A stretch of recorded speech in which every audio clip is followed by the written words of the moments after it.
wanted to show you how easy it is to use the freezer paper to trace your pattern.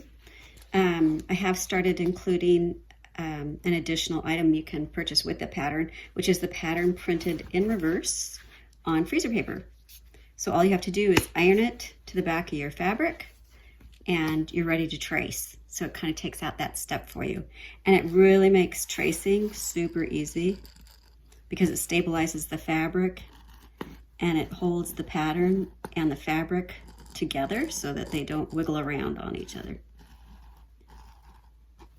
So just like that, I did this little square. So it makes it so much easier. And this paper can be used several times. So if you want to stitch the same thing over and over, there you go, you're all set.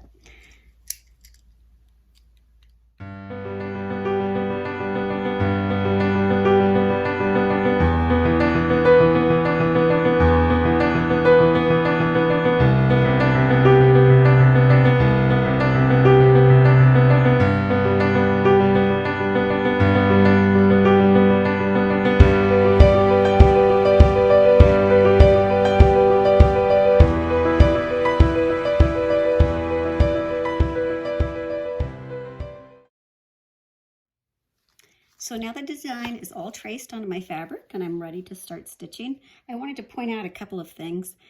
This right here, the little tie that holds the mittens together, that's actually a chain stitch. So if you look on the pattern, it's going to look like this. But it really isn't necessary to draw each of those little tiny curved lines. You can just draw one line and then refer back to the pattern. And same with the buttonhole stitch or the blanket stitch. I just put a straight line and then a little dot. You wouldn't even need to put a dot. Just refer back to the pattern to see. And same with the blanket stitch here. I just put a line. So I'll just do my blanket stitch when I actually stitch.